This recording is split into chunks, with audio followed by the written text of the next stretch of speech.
기자와 인사하겠습니다. 사랑하고 축복합니다. 잘 오셨습니다.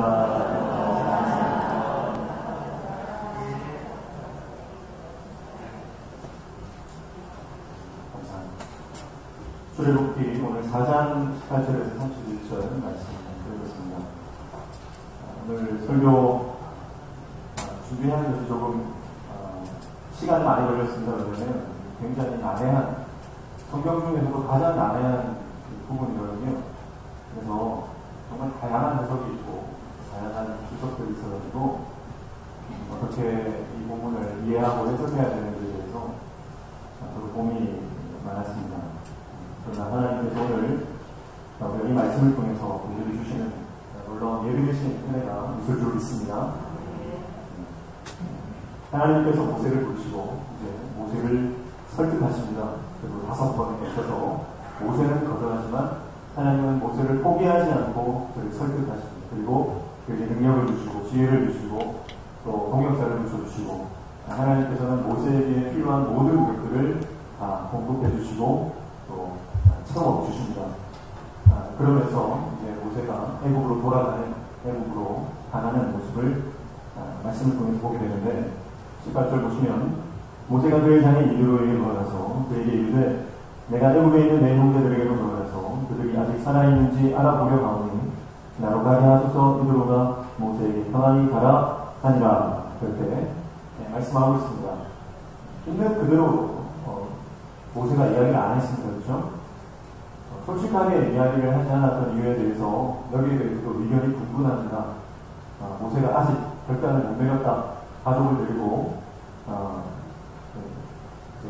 하나님의 명령을 순종하지 않으려고 했던 부분들이다. 그래서 거짓말을 하고 있다. 이렇게 보시는 분들도 있지만 어쩌면 이드로에게 허무맹랑한 소리로 들릴 수 있는 이스라엘 백성들을 그 당대의 가장 강력한 제국인 이 이집트에서 모세가 한낱 목동이 그를 내가 구출하러 갑니다 하면 이드로가 믿어줄 리가 없죠. 그러니까 굳이 그런 이야기를 하지 않았다. 그렇게 볼 수도 있겠습니다. 어쨌든 19절 말씀 보시면 하나님께서 애굽으로 떠나는 모세에게 한 번 더 말씀하십니다.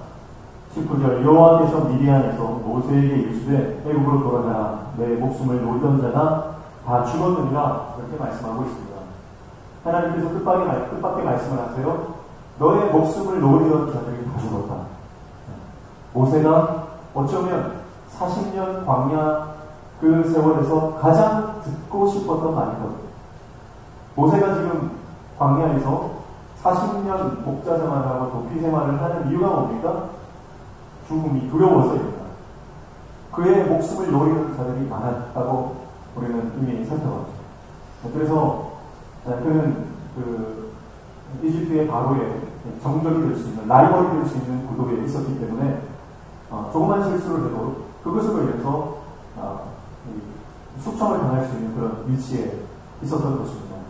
그래서 그는 애국 사람을 살인한 이후에 그는 목숨을 부지하기 위해서 도망자, 신세가 되었던 것이죠. 40년 동안 그는 공포에 떨었습니다. 두려움 가운데 살았습니다. 언제 이집트에서 자객이 와서 내가 목숨을 잃을지도 모른다라고 하는 그 압박감과 쫓기는 심정은 아마 당해보지 않은 사람은 모를 것입니다. 그런데 하나님께서 정말 똑같게 말씀하시는 거예요. 너의 목숨을 노리는 자들이 가시고. 여러분, 하나님이 모세의 과거를 아시고 모세의 현재의 상황, 지금의 형편도 아시고 그리고 앞으로의 미래도 주님은 아시고 주님 손에 쥐고 계신 줄로 믿습니다. 그리고 우리가 꼭 듣고 싶었던 그 말씀, 우리가 정말 해결한 받기를 원했던 그 마음의 소원들, 하나님은 우리의 과거와 현재와 미래를 아시고 그 말씀으로 우리를 위로해 주시는 줄로 믿습니다. 그래서 하나님께서 애굽으로 출발하는 모세에게, 모세가 정말 궁금했던 그 상황에 대해서 말씀을 해주시는데 아주 미리 이 말씀을 해주셨으면 얼마나 좋았을까요?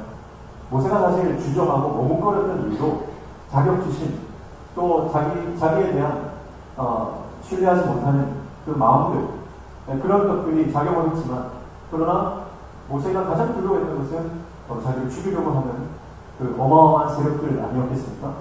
아니, 미리 좀 말씀해 주셨으면 모세가 결단하는데 좀 더 쉬웠을 것입니다. 그러나 하나님은 모세가 결단한 이후에 이 말씀을 하신다고 하는데, 여러분, 순종하면 하나님의 능력이 임하고, 순종하면 하나님께서 우리에게 응답하시고, 순종하면 하나님께서 길을 열어주시고 우리의 길을 보여주시는 줄로 믿습니다. 근데 여러분, 우리는 길이 다 열리고 상황이 풀리고 이제 해볼만하다 싶으면 순종하려고 합니다. 그러나 하나님의 방법은요, 인간적인 우리의 힘과 능력으로 불가능할 것 같을 때에 순종하는 자에게 하나님은 능력 주시고 일을 행하시는 줄로 믿습니다. 여러분, 힘도 아니고 능도 아니고 오직 성령으로 하나님의 역사는 일어나게 되는 것입니다. 그래서 상황이 막혀도, 내 기도가 아직 응답되지 않아도, 현실적으로 불가능할 것 같아도 하나님 말씀하시면 순종하고 그 순종의 자리로 기꺼이 나아가는 저와 여러분 나누시기를 축복합니다. 사실 모세는요, 많은 성경학자들은 모세가 이 우울증이 있었다 그렇게 생각을 합니다. 왜냐하면 그는 궁궐에서 생활을 했지만 그의 그 정체성을 아마 그 안에서 알게 되었을 것 아닙니까? 그래서 정체성의 혼란, 그리고 여기서 또 속하지 못하고 저기도 속하지 못하는 그런 상황 가운데서 모세는 아마 심리적인 압박감과 여러 가지 불안 증세, 우울증, 또 분노 조절 장애를 겪었을 것이다. 그렇게 많은 학자들이 이야기합니다. 왜 그러냐면 모세가 이 이집트 사람을 쳐 죽였을 때에 그의 분노를 조절하지 못하는 것을 통해서 아마 이 분노 조절 장애가 있지 않았을까 그렇게 생각을 하는데요. 사실 여기 분노 조절 장애라고 하는 것은 자기보다 강한 사람 앞에서는 그 분노가 일어나지 않습니다. 그래서 우스갯소리로 분노 조절 장애는 사실은 자기보다 강한 사람 앞에서는 분노 조절 잘 해로 바뀐다, 그런 말을 하거든요. 실제로 그런 영상들이 많이 있습니다. 인터넷에 들어가면 운전을 하다가 보통 우리 남성분들 화를 많이 내시지 않습니까? 그렇죠? 그래서 어느 교회에서 한 목사님이 새로 부임을 했습니다. 부임을 해가지고 기분 좋게 교회 첫 출근을 하는데 도로에서 시비가 붙었어요. 앞차가 그냥 갑자기 신호도 지키지 않고 깜빡이 막히고 뛰어들었어요. 그래가지고 이 목사님이 분노가 치밀어가지고 내려가지고 삿대질을 하고 막 욕을 했는데 나중에 교회 출근하고 보니까 교회 장로님이시더라고요. 장로님인 줄 알았다면 분노 조절 잘 해야겠죠. 장로님이 모르셨기 때문에 분노 조절 장애가 일어났다는 것입니다. 여러분, 우리 삶의 모든 불안 증세, 모든 분노 조절 장애나 우울증이나 모든 강박증이나 모든 우리 안에 어두운 감정들은요, 하나님 앞에 우리가 단독자로 서면 해결되는 줄로 있습니다.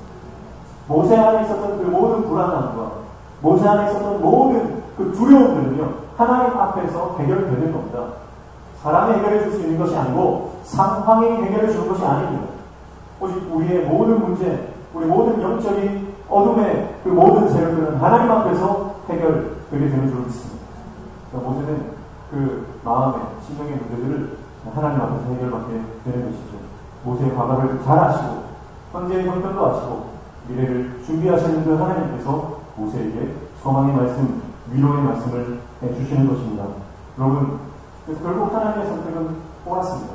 그래서 모세는 결국 이스라엘의 위대한 영도자가 됐고 이스라엘 백성들을 구원하여 하나님의 백성으로 광야에서 하나님을 예배하고 언약 백성으로서의 이 계약을 체결하는데 모세는 놀랍게 쓰임 받게 되는 것이죠. 우리가 하나님 말씀에 순종하면 우리를 부르시는 그 하나님의 부르시면 후회함이 없는 줄로 믿습니다. 하나님 후회하시는 분이 아닙니다. 그러므로 오늘 저와 여러분이 하나님의 그 부르심과 하나님의 요청에 아멘으로 순종하며 나아가는 저와 여러분 나누시기를 축복합니다. 20절입니다. 모세가 그의 아내와 아들들을 나귀에 태우고 애굽으로 돌아가는데 모세가 하나님의 지팡이를 손에 잡았다. 여기서 하나님의 지팡이를 손에 잡았다, 그렇게 성경이 말씀하고 있습니다. 여러분, 이 지팡이는 원래 모세가 40년 동안 광야에서 양을 칠 때 사용했던 물건이죠. 이것은 하나님의 지팡이가 원래 아닙니다. 모세의 지팡이입니다. 그런데 모세가 순종하고 하나님의 역사에 참여하고 난 이후에 이 지팡이는 성경은 말씀합니다. 이것은 하나님의 지팡이입니다. 이 모세의 지팡이는 모세의 광야 생활 40년을 대변하는 물건입니다. 처량한 신세, 나그네가 되고 백이 된 그의 처지를 대변해주는 초라하니 짝이 없는, 볼품없는 모세의 인생을 대변하는 그런 막대기가 이 모세의 지팡이예요. 그런데 이 모세의 지팡이, 하나님께서 모세를 붙드시니까 모세의 초라한 지팡이는 하나님의 지팡이가 되는 것이죠. 여러분, 우리 인생도 하나님이 붙들어주시면 초라하고 보잘것없고 삼류 인생이고 변두리 인생이었던 같은 우리 인생도 하나님이 붙잡아주시면 하나님의 종으로, 하나님의 역사의 도구로 하나님의 지팡이 되는 줄 믿습니다. 그게 하나님의 역사예요. 우리는 끝난 것 같고 이제 더 이상 소망이 없고 세상 사람들이 볼 때도 더 이상 희망이 없는 것 같은 그런 상황이라 할지라도 80세 노인이 되어서 이제 내가 뭘 할 수 있겠나 그렇게 생각했던 모세의 인생, 그러나 하나님이 붙들어 쓰시니까 하나님의 지팡이가 되는 것입니다. 그래서 이 모세의 지팡이는요, 사실은 모세의 일상이죠. 늘 들고 다니면서 양을 치고 또 맹수가 오면 그것으로 쫓아버리고 그렇게 했던 힘들 때는 기대어 쉬기도 했던 모세의 일상입니다. 그러나 모세의 과거가 고스란히 담겨 있었던 그 작은 지팡이 하나가 하나님 만나니까 놀라운 변화가 일어나더라라고 하는 것이죠. 여러분, 그래서 우리의 일상도 하나님 만나면, 하나님이 우리와 함께 하시면 우리의 초라한 일상도 변화하는 놀라운 일을 겪게 되는 줄로 믿습니다. 내가 살아왔던 그 일상의 삶, 지나왔던 세월의 그 모든 흔적들, 하나님을 만나면 그것이 사람을 살리는 도구가 되고, 내가 하나님을 만나면 나의 평범한 일상도 하나님의 도구로 영혼을 구원하는 놀라운 역사의 도구가 되는 줄로 믿습니다. 그래서 하나님 만나면 우리 일상이 변화되는 줄로 믿습니다. 똑같은 일상입니다. 그러나 하나님이 함께 하시면 특별한 하나님의 시간으로 살아가게 되는 거예요. 그래서 우리의 지난 세월들을요, 우리가 부정할 필요가 없어요. 모세의 40년 그 세월, 모세는 부정하고 싶죠. 그러나 하나님 그 40년의 세월을 고스란히 하나님의 복으로 쓰신다고 하는 거죠. 하나님 안에서 버릴 지난 과거는 없습니다. 부끄러웠던 과거, 실패했던 과거, 무너졌던 모든 시간들, 그 시간들조차 하나님 앞에서는, 하나님 안에서는 변화되어 하나님의 복으가 되는 겁니다. 그러므로 중요한 것을 우리가 주님 만나는, 하나님 만나면 우리 일상이 하나님의 놀라운 은혜와 변화를 경험하게 되는 줄로 믿습니다. 그렇게 해서 하나님께서 이제 그 하나님의 지팡이를 모세의 손에 쥐어주시고 이제 그 지팡이를 들고 이제 애국으로 출발을 합니다. 그런데 24절에 보면 정말 뜻밖의 상황이 펼쳐지는데요. 24절, 모세가 길을 가다가 숲속에 있을 때에 여호와께서 그를 만나서 그를 죽이려 하신지라, 이렇게 말씀하고 있습니다. 이 부분이 가장 구약 전체를 꺾어서 가장 난해한 부분으로서 해석하기 가장 힘든 부분입니다. 왜 하나님께서 모세를 그렇게 설득하시고 밀어붙이시면서 모세를 쓰시겠다고 하셨다가 갑자기 죽이시려고 하는가?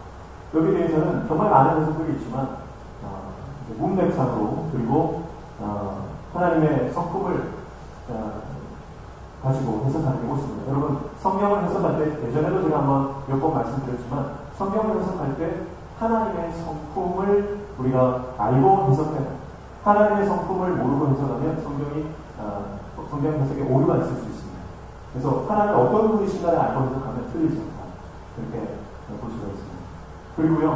그리고 어떤 해석을 하든지 해석적인 겸손이 필요합니다. 내 해석이 틀릴 수 있다. 그런 겸손으로 또 다른 어떤 문헌이 등장한다든지 아니면 또 탁월한 해석이 등장했을 때 그것을 인정하고 수용할 수 있는 그 해석의 겸손함도 우리에게 필요한 것입니다. 어쨌든 이 말씀을 우리가 하나님의 성품을 대입해 봤을 때 그렇게 하나님이 모세를 부르시고 난 이후에 갑자기 죽이려 하신 이유가 뭐냐? 하나님이 죽이려고 하셨다라는 여기에 초점을 맞춰서는 안 됩니다. 여기에서 하나님이 죽이려고 하셨다라고 하는 것은 히브리어 문학적으로 봤을 때는 모세가 죽을 병에 걸렸다, 아니면 죽을 만한 위기의 상황에 놓였다라고 해석하는 것이 옳습니다. 그러니까 하나님이 죽이셨다라고 하는 것은 해석입니다. 모세가 모세오경을 쓰지 않습니까? 출애굽기를 쓰잖아요. 모세가 이 출애굽기를 쓸 때에 그때 자기가 죽을 상황을 만났던 것을 하나님이 자기의 생명을 주관하시기 때문에 하나님께서 허락하신 죽음이라고 신앙 고백하는 것으로 우리를 받아들여야 하는 것입니다. 그렇게 되면 하나님이 가라고 했다가 죽이려고 했다가 왜 이렇게 변덕이 심하신 분이냐, 그렇게 우리는 오해하지 않을 수 있다고 합니다. 오늘 이 모세가 하나님이 모세를 죽이려고 하셨다라고 하는 것은 모세가 죽을 만한 위기, 아마 큰 병에 갑자기 쓰러져서 열병을 시달린다든지 그런 상황이었을 것이다라고 우리가 짐작하는 것이 옳다고 여겨집니다. 어쨌든 이런 상황에서 또 독특한 장면이 등장하는데 그것이 뭐냐면 25절입니다. 십보라가 돌가를 가져다가 그의 아들에게 호피를 내어 그의 발에 갖다 내며 이르되 당신은 참으로 내게 피난 편이로다 하니 26절에 여호와께서 그를 놓아주시니라 이렇게 말씀하고 있습니다. 여러분, 여호와께서 그를 놓아주셨다라고 하는 것은 바로 모세가 다시 회복되었다, 그 장면을 이야기하는 것으로 볼 수 있습니다. 하나님께서 죽이려고 했다가 막 돌이켜서 다시 살려줄게 하는 그런 장면으로 이해하는 것보다는 하나님께서 이 모세의 죽음을 통해서 이야기하시고자 하는, 말씀하시고자 하는 것이 이 사건 안에 있다라고 하는 거예요. 그러면 그 중심에 있었던 사건이 뭡니까? 바로 할례라고 하는 사건입니다. 근데 이 할례를 누가 행합니까? 십보라가 행합니다. 모세가 해야 된다. 원래는 이 할례는 난 지 8일 만에 그 아버지가 자녀에게 행하는 것입니다.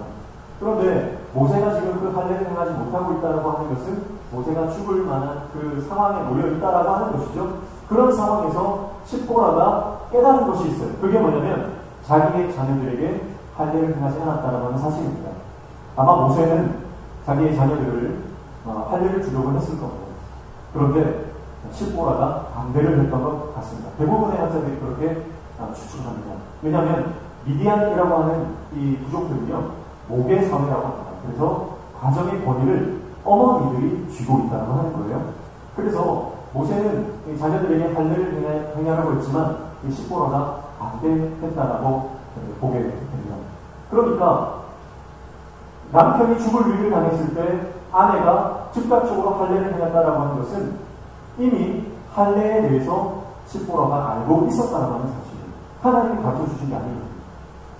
그래서 모세가 아마 이 가정 회의를 했을 겁니다. 하나님 나를 부르셨고 이스라엘 하나님 여호와 하나님께서 나를 출애굽의 복으로 이스라엘 백성을 구원하는 복으로 나를 쓰시고 우리를 떠나야 된다. 그런 그 회의가 있었을 거예요. 무작정 가지는 않았을 겁니다.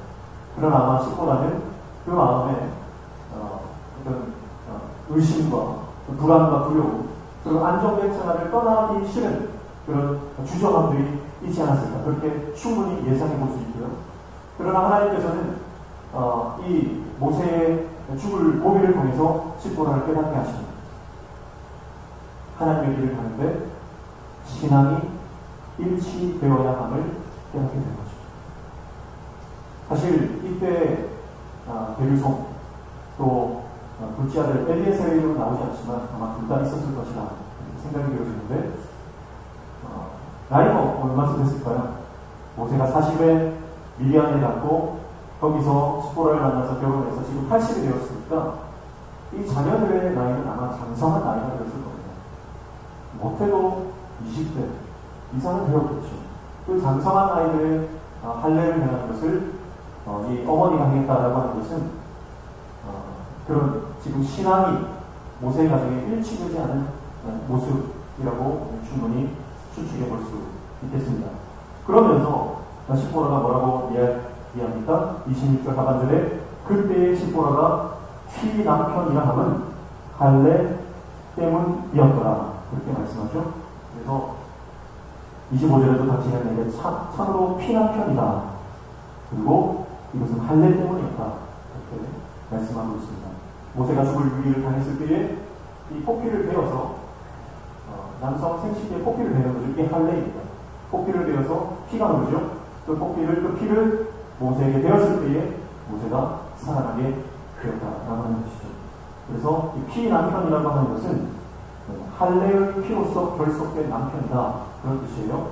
할례의 피로서 결속된 남편이다. 그러니까 이제 드디어 이 모세와 십보라의 신앙이 일치되어지는 그런 상황이 됐다라고 하는 것입니다. 그리고 우리가 모세는 일반 사람도 아니고요. 하나님의 이스라엘 백성을 지도할 지도자로서 부르심을 받았습니다. 여러분, 일반 가정도 믿음이 일치되지 않으면 주님에게 할 수 없습니다. 하물며 하나님의 종이 가정의 신앙으로 일치되지 않으면 사용될 수 있겠습니까? 그래서 하나님은 이 사건을 통해서 가정의 신앙이 일치되도록 하는 작업들을 하고 계시는 것이죠. 여러분, 오늘 저와 여러분의 가정이 신앙이 일치되어지는 한 신앙으로 하나님을 바라보는 믿음의 가정 되시기를 축복합니다. 하나님께서 원하시고요. 하나님의 일을 할 때는 우리가 함께 하나님을 바라보지 못하면 위기 가운데서 우리가 그 위기를 돌파하기가 참 힘들다, 이렇게 볼 수가 있습니다. 그리고 나서 이 시보라와 그 아들들이요, 아마 다시 미디안으로 돌아갈 것 같습니다. 출애굽기 18장에 가면 나중에 출애굽한 이후에 모세의 자매 이드로가 그의 아내와 아들들을 데리고 나오는 장면이 나오거든요. 근데 언제 갔는지 그 이야기가 등장하지 않습니다. 그래서 아마 이 할례 사건 이후에 바로 돌아가지 않았을까 추측을 하는데, 왜냐하면 아들이 할례를 받고 나면 회복하는 최소한 일주일 혹은 더 열흘 이상의 시간이 걸리기 때문에 지금 여기에서 미디안에서 애굽으로 가는 과정은 800km가 넘는 긴 여정입니다. 할례를 받은 채로 이동할 수가 없는 것이죠. 그래서 아마 모세가 혼자서 떠나지 않았을까, 그렇게 추측합니다. 혹자들은 여기서 이혼했다, 그렇게 하는 분들도 있어요. 근데 너무 과한 해석인 것 같고요. 그래서 그렇게 하나님께서 이 모세의 가정의 마지막 장막을 치자, 이렇게 볼 수가 있겠습니다. 여기에서 포피를 갖다 댔다. 25절 보십시오. 십보라가 돌칼을 가져다가 부싯돌을 가져다가 그의 아들의 포피를 베어 그의 발에 갖다 대며 이르되, 여기에서 갖다 댔다라고 하는 이 히브리어 단어는 나중에 6월절 문설주와 좌우 음방에 그 피를, 어린 양의 피를 발랐다라고 하는 단어와 같은 단어입니다. 그러니까 여러분, 하나님께서 이스라엘 백성들을 결국은 오늘 본문에 장자라고 말씀하십니다. 그렇죠? 그래서 어디에 나옵니까? 22절 말씀 보십시오. 너는 바로에게 이르기를 여호와의 말씀에 이스라엘은 내 아들 장자라, 그렇게 말씀합니다.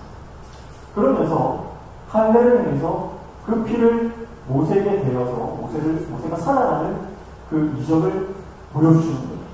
이것이 바로 이스라엘 장자를 살리시고 애국의 모든 장자를 죽이시며 어린 양의 피를 상징하는 그 6월절 어린 양의 예수님의 피를 상징하는 그 어린 양의 피를 좌우임과 물선수에 바를 때에 이스라엘의 장자들이 살아나는 그 하나님의 기적을 미리 보여주시는 예표의 사건이다, 이렇게 해서 하게 되는 것이죠.